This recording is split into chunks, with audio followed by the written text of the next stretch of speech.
Voidmage Gamer is now partnered with Flipside Gaming, so you can use the promo code on their website, all caps, Voidmage, to get 10% off all orders $10 or more. It's a great way that you can support both Flipside Gaming and Voidmage Gamer's channel. Hello guys, welcome back to another Top 10 Commander video. After a couple of requests, I decided to do a different topic, going over my top 10 favorite cards in the format. I kind of have an unusual taste when it comes to certain Commander cards. I like things that are more interesting, maybe off the wall bizarre. I do have an appreciation for practical cards that are maybe more one-sided, considered optimal for your decks. I do like something that could be considered cooperative, involving another player in whatever strategy you're coming up with. I think is pretty fun. So expect to see some of those on my top 10. No honorable mentions this time around because that just wouldn't make any sense. Number 10 is Possibility Storm. I still love this card even though it's getting harder and harder for me to fit it in every deck. Sometimes it is just an inconvenience when you play it. It's not always going to be fun for everybody, but there are certain commanders like Karavek the Merciless and Rurik Thar the Unbowed that just fall in love with this kind of card. The more spells your opponents have to cast, the better they are. It's also pretty good if you want to go with Cascade, throw it into something like Yidris. Just a wall of text, so it might take a while in your playgroup for people to figure it out, but still a pretty fun card for me. Number 9 is Viscera Seer. This is probably one of the more practical cards on this whole list. Just a comment from M11 that only saw a reprint in Commander 2013. Kind of ridiculous when you think about it. They could easily just throw it into the next core set, and it really wouldn't have any negative impact. It's just a sack outlet on a 1-mana creature that doesn't require any further mana, and you get to scry 1. And I am aware we also have something like Carrion Feeder, but to me this is much better because scrying versus getting +1/+1 counters on a creature that can't block, it's actually going to help you out in your next turn, and you also have the cool synergies with vampires and wizards, making Viscera Seer a must-have in so many black decks. Even black decks that don't necessarily have anything to do with death triggers, I still find a way to put it in there, just because having a response to exiling removal is still pretty good. Number 8 is probably my favorite Planeswalker, has been for a while now. Elspeth Sun's Champion. Dominated Standard, and she's not really that bad in Commander. All of her abilities are incredibly useful. Her plus is just the right amount of fuel for Teysa Orzhov Scion. Her minus is pretty much a board wipe of most problematic creatures. If you're in white, you may not have the biggest creatures anyway. And her ult is practically a win con. Whenever you get creatures out, they're going to get +2/+2 and flying. So it doesn't really matter if it's just the tokens. She's incredibly worth it, and she's very versatile. You can throw her into control decks or token decks. If you're playing mono white, there's really no excuse. Incredibly dominant, and she's really not even that expensive compared to some other things like Karn and Ugin, what would most likely be considered the most powerful planeswalkers in the format. Number 7 is Vindictive Lich. Commander 2017 gave me some really cool cards to play with, and this is the first you're going to see on the list. I love cards with multiple modes, and this is meant for the multiplayer format. When it dies, which justifies playing Viscera Seer and other sack outlets, so you can just sacrifice it. You can choose one for each opponent, and it is pretty spectacular. One opponent's going to discard 2 cards, one opponent's going to sacrifice a creature, and one opponent is going to lose 5 life. If you're playing something like Teysa Karlov, you're going to get 2 triggers, which means that you can do a different one of those for each other player. You can mix it up a bit, or you can just pick on the same exact player, forcing them to discard another 2 cards, etc., etc. I just like the design here. You have different options. It doesn't just have to be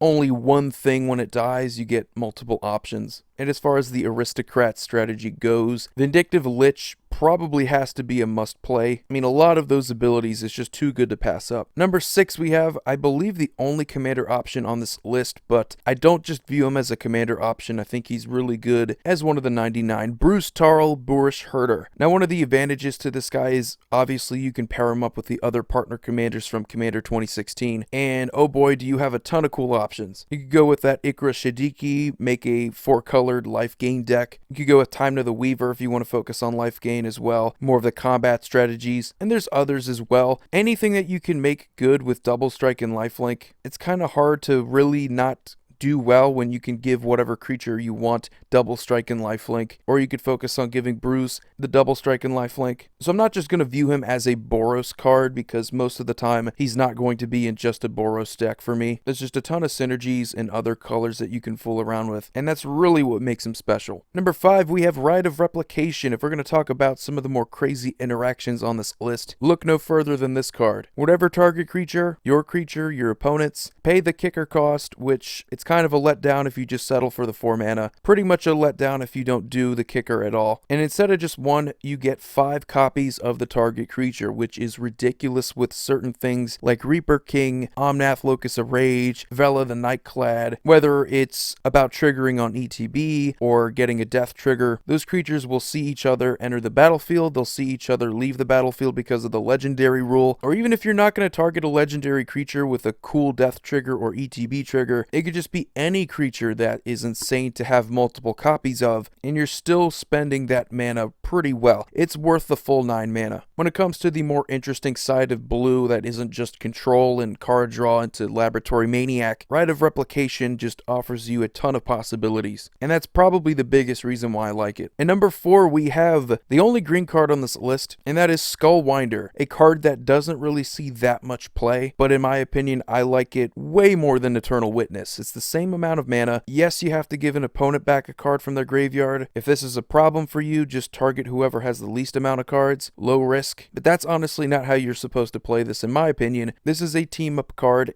Clearly, whoever is far ahead in the game, they have all this advantage. Let's say someone else has a control deck and they have a Merciless Eviction in their graveyard. You could just easily give it back to them and solve the problem right there. Even if you don't have an answer, an opponent might have an answer to the current situation. So, situationally, it's actually better than Eternal Witness. Could also be worse, but most of the time, it's going to be better for me. And that's why I like playing it. You see a lot of people that play the format and they go for the most one-sided cards thinking that it's going to give them the best chance of winning. Well, that might be the case in certain situations. I honestly feel like when you play something like this, you make yourself out to be less of a target, and you ultimately allow yourself to last longer in the game. It also has Death Touch too, so a pretty good blocker, whereas Eternal Witness is just a chump blocker that's not really capable of killing your opponent's creatures. So yeah, plenty of reasons why I like playing Skullwinder, and it's pretty much just the player I've evolved into being now. As long as it keeps the game interesting, I think over time you'll have an appreciation for something like this. Number 3 is Rakdos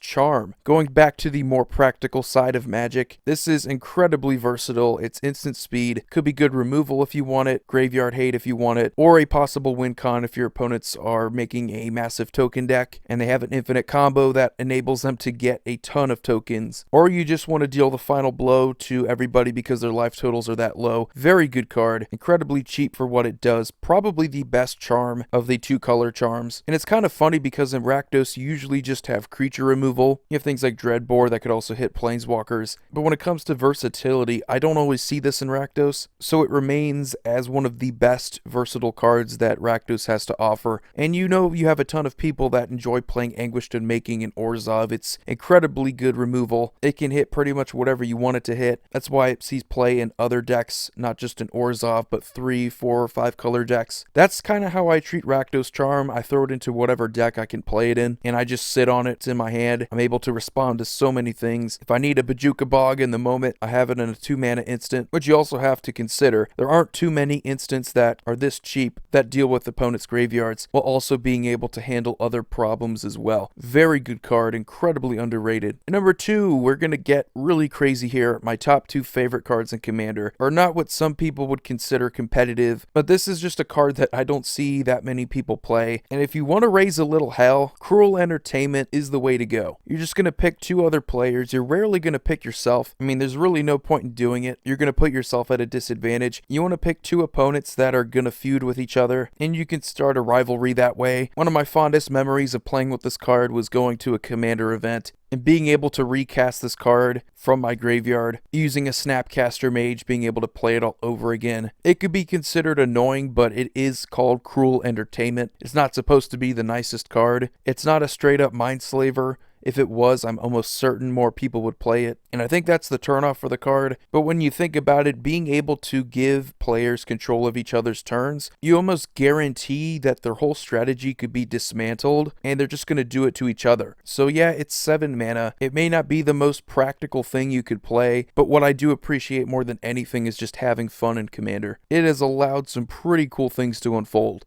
Number 1, my favorite card in Commander, It has been for the past year and a half at least. Fractured Identity. This card is just bonkers when you think about all the powerful cards your opponents could have, and being able to give each other player a copy of that while simultaneously exiling that same non-land permanent. I've mentioned how annoying cards like Grand Arbiter Augustine are. Think about giving each other player a copy of that, and you have rectified that situation. I've even done it in my own group hug deck, giving each opponent a copy of my Howling Mine. But it's just one of those things, kind of like Skullwinder, that it's not just a one-sided card, so everybody's gonna think differently about it. Yeah, it's not gonna be straight up removal. You might actually end up creating more problems, but most of the time you're gonna do this on someone who is way out ahead and has all this advantage. So giving every other player a little bit of advantage, I think goes a long way. It's incredibly fun to fool around with. That's what I appreciate in cards like this. I don't like boring cards. I hope that's the conclusion that you come to. If it could completely change the dynamic of the current game, those are usually the cards that I go for. But anyway guys, I hope you enjoyed this top 10 video. These are my 10 favorite cards. It's probably going to change by next year. We might see some even more unique cards coming out of Commander 2019. But most of these cards have been my favorites for a long time. It just came down to actually putting together a list. It was a little tricky. But anyway, you guys have a wonderful day. Void here signing off. See you all next video.